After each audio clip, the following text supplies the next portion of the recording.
The pandemic has created major disruptions for the nation's public schools, including those here in Allen County. Will local school systems be able to overcome challenges presented by COVID-19 and go ahead with traditional commencement ceremonies at the end of the school year?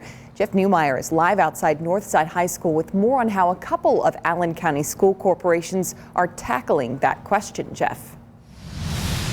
Yeah, Krista, graduates of Northside High School and other schools, high schools in the Fort Wayne Community School District typically hold commencement ceremonies at the Memorial Coliseum with lots of friends and family in attendance. But we know that typical feels like a foreign term during these days of the pandemic. Last year, FWCS grads rode in cars and were handed their diplomas in early June during parade-style celebrations designed to limit human contact during the early months of the coronavirus health threat. This year, the district's making arrangements to conduct commencement more in line with what we're used to seeing.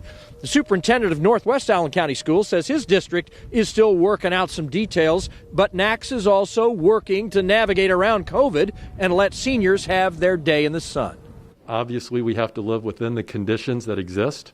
If we continue our current trend of reducing the number of cases and the hope that vaccinations are providing, we might be able to have a commencement ceremony that's pretty close to normal and have some people there to enjoy it and celebrate with the kids. We're not 100% sure about that yet, and nothing is set in stone, but that is, we asked our families just a couple weeks ago what their preference would be, and overwhelmingly, they want that traditional graduation.